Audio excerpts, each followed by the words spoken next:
संभल की शाही जामा मस्जिद सर्वे मामले में एक ओर जहां पुलिस और प्रशासन मिलकर मामले को शांत करते हुए दंगाइयों के खिलाफ कार्रवाई करने में लगे हुए हैं और साथ ही पुलिस मुख्य आरोपियों को पकड़ने के काम में लगी हुई है और आहिस्ता आहिस्ता परिस्थितियां संभल रही हैं, सामान्य हो रही हैं, तो वहीं अब इन सामान्य हो रही परिस्थितियों से लगता है कि इंडी गठबंधन को बेचैनी हो रही है और वो जानबूझकर शांत होती हिंसा की आग को फिर से हवा देते हुए उसमें अपनी राजनीति का घी डालकर धधकती आग में एक बार फिर से संभल को जलाने की कोशिश में लगा हुआ है। और इसीलिए संसद में शिष्टाचार को भी दरकिनार करने वाले कांग्रेस के राजकुमार राहुल गांधी और उनके साथी बने सपा प्रमुख अखिलेश यादव ने संभल जाने का ऐलान किया है। वहीं पुलिस भी पूरे अलर्ट मोड पर तैयार है और संभल में 1 दिसंबर तक के लिए बाहरी लोगों के प्रवेश पर रोक लगाकर रखी गई है। अब ऐसे में सवाल उठता है कि जिस तरीके से संभल में हुई हिंसा के पीछे सपा नेताओं का नाम सामने आ रहा है और साथ ही इंडी गठबंधन पूरी तरीके से आरोपियों को बचाने के काम में लगी हुई है, तो कहीं ऐसा तो नहीं कि इस हिंसा की आड़ में किसी और उद्देश्य को अंजाम देने का षड्यंत्र रचा जा रहा है। आखिर इस हिंसा के पीछे क्या है असली साजिश और असली कहानी और किसने लिखी है इस पूरे बवाल की स्क्रिप्ट? आज इसी बारे में मैं आपको डिटेल में बताऊंगा हमारे खास प्रोग्राम थर्ड आई के आज के इस अंक में। नमस्कार, वंदे मातरम, कैपिटल टीवी उत्तर प्रदेश देख रहे हैं आप और मैं हूं आपके साथ अखिलेश पांडे। बीते 13 अक्टूबर को बहराइच में हुई हिंसा में मारे गए राम गोपाल मिश्रा का जब मामला सामने आया था तो उस समय सपा प्रमुख अखिलेश यादव ने मारे गए हिंदू ब्राह्मण युवक के परिवार के लिए नाम मात्र की भी संवेदना व्यक्त नहीं की थी और ना ही उन्होंने उसकी हत्या करने वाले आरोपियों या अपराधियों के खिलाफ एक भी शब्द कहे थे। बल्कि जब सपा प्रमुख अखिलेश यादव को यह मामला पता चला तो उन्होंने बयान दिया था कि जब मूर्ति विसर्जन का जुलूस मस्जिद के सामने से गुजर रहा था तो उस समय डीजे पर मोदी योगी के गाने बजाने की क्या जरूरत थी और साथ ही उन्होंने ये तक कहा था कि जुलूस को उस रास्ते से गुजरना ही नहीं चाहिए था जहां मुस्लिम बाहुल्य इलाका था। वहीं अब जब संभल में हुई हिंसा सामने आई है तब भी उन्हें मात्र उपद्रवियों की ही चिंता है जिन्होंने संभल में आग लगाई है, नफरत फैलाई है और 4 मुसलमानों की जान ली है। इस पूरे मामले की शुरुआत होती है 19 नवंबर को जब हिंदू पक्ष की ओर से संभल की शाही जामा मस्जिद पर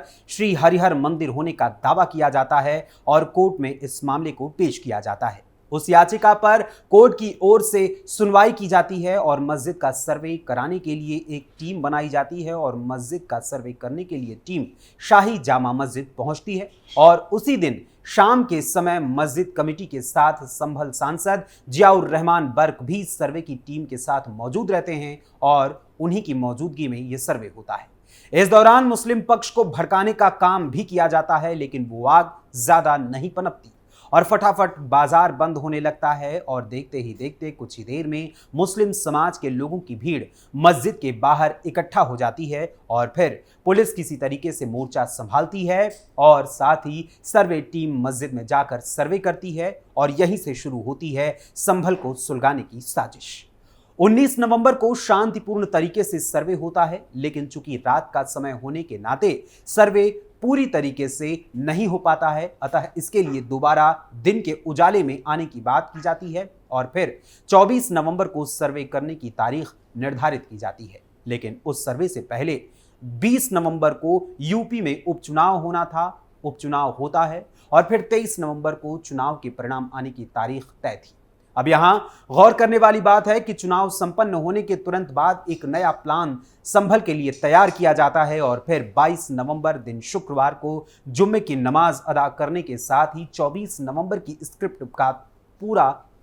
ताना बाना भी बुना जाता है। इसके बाद पुलिस को जब इस बात की भनक लगती है तो पुलिस और जिले के आला अधिकारी इलाके में शांति व्यवस्था को पूरी तरीके से बनाए रखने के लिए सर्वे करने के लिए गश्त करते हैं और वहां पर सर्वे की टीम के आने से पहले पूरी शांत व्यवस्था को संपन्न कराया जाता है और अंततः जुम्मे की नमाज को शांतिपूर्वक संपन्न भी कराया जाता है। लेकिन पुलिस को पहले से ही संभल में किसी बवाल का अंदेशा हो गया था जिसके चलते पुलिस सपा सांसद जियाउर रहमान बर्क के पिता के साथ अन्य 32 लोगों को भी पाबंद करती है और उन पर 10 लाख रुपए का मुचलका भी लगाती है। वहीं 23 नवंबर को उपचुनाव के परिणाम आते हैं और शाम होते होते सपा प्रमुख अखिलेश यादव का एक ट्वीट एक्स पर पोस्ट किया जाता है। चुनाव परिणाम को लेकर अपलोड किए गए उस ट्वीट की अंतिम लाइन लिखी जाती है कि बांधो मुट्ठी, तानो मुट्ठी और पीडीए का करो उद्घोष, जुड़ेंगे तो जीतेंगे।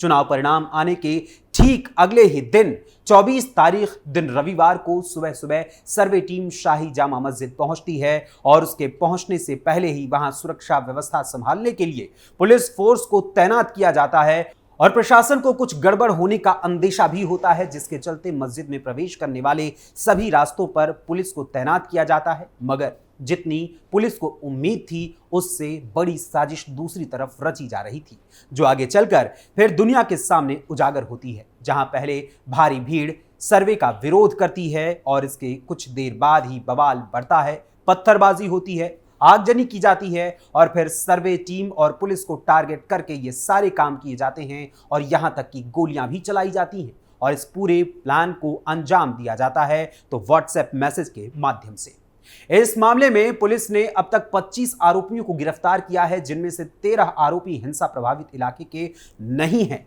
वहीं कुछ आरोपी तो सपा सांसद जियाउर रहमान बर्क के इलाके के रहने वाले बताए जा रहे हैं। यहां तक कि जिन 4 लोगों की मौत हुई है उनमें से 3 लोग हिंसा प्रभावित इलाके के रहने वाले थे ही नहीं।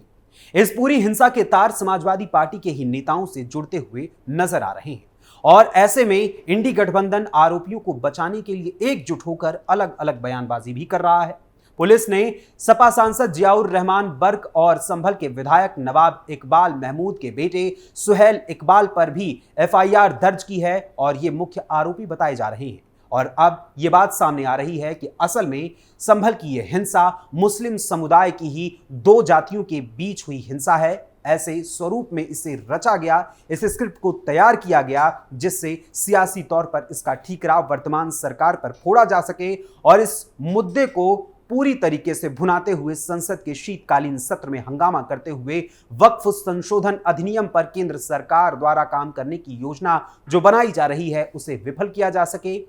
और साथ ही यूपी में भी योगी सरकार को फेल बताया जा सके। वहीं अब इस मामले में यह बात सामने आ रही है कि असल में यह हिंसा शाही जामा मस्जिद सर्वे को लेकर नहीं हुई है, बल्कि मुस्लिम समाज में ही 2 जातियों में बटे हुए मुसलमान यानी कि तुर्क बनाम पठान और देसी बनाम विदेशी की छिड़ी हुई लड़ाई को इस सर्वे की आड़ में लड़ने का प्लान किया जाता है। इसे लड़ा जाता है और इस सर्वे को अपनी ढाल बनाकर दोनों ही मुस्लिम जातियों के बीच घमासान होता है और यह संघर्ष होता है। वहीं मीडिया रिपोर्ट्स के अनुसार हिंसा की ये चिंगारी उस समय भड़की जब तुर्क जाति के सांसद जियाउर रहमान बर्क के समर्थकों ने पठान समुदाय के विधायक इकबाल महमूद अंसारी के समर्थकों पर गोलियां चला दी। इस गोलीबारी में पठान, सैफी और अंसारी जाति से ताल्लुक रखने वाले मुस्लिम लोग मारे गए और एक दूसरे को नीचा दिखाने की कोशिश में ही यह खूनी खेल खेला गया, जिसे अपने सियासी फायदे के लिए इसे राजनीतिक रूप से हवा देने का काम भी अब किया जा रहा है इंडी गठबंधन की ओर से। इस पूरे खूनी खेल को सियासी स्वरूप देते हुए सपा प्रमुख अखिलेश यादव और कांग्रेस नेता व गांधी परिवार के राजकुमार राहुल गांधी सिर्फ अपने फायदे के लिए इसे हिंदू मुस्लिम नजरिए से मात्र एक मुद्दा बना रहे हैं और शांत होती हिंसा की आग को और अधिक भड़का रहे हैं और साथ ही इसकी सच्चाई को भी छुपा रहे हैं और हिंसा के मुख्य आरोपियों तक पुलिस को पहुंचने से रोक भी कर रहे हैं और इस देश के सामने इसकी असल तस्वीर को उजागर होने से बचाने के काम में भी ये लगातार लगे हुए हैं। और कांग्रेस सांसद राहुल गांधी ने अपनी सियासी रोटियां सेकने के लिए संभल जाने का ऐलान भी कर दिया है, तो वहीं सपा प्रमुख अखिलेश यादव ने भी अपने डेलीगेशन को भेजने के साथ ही खुद भी संभल जाने की बात कही है। यानी कि यह साफ है कि यह पूरा मामला जो सामने आया है उसमें सपा के भीतर मचे घमासान को छुपाने और अपने सांसद जियाउर रहमान बर्क को बचाने के लिए ही संसद सत्र के बीच अखिलेश यादव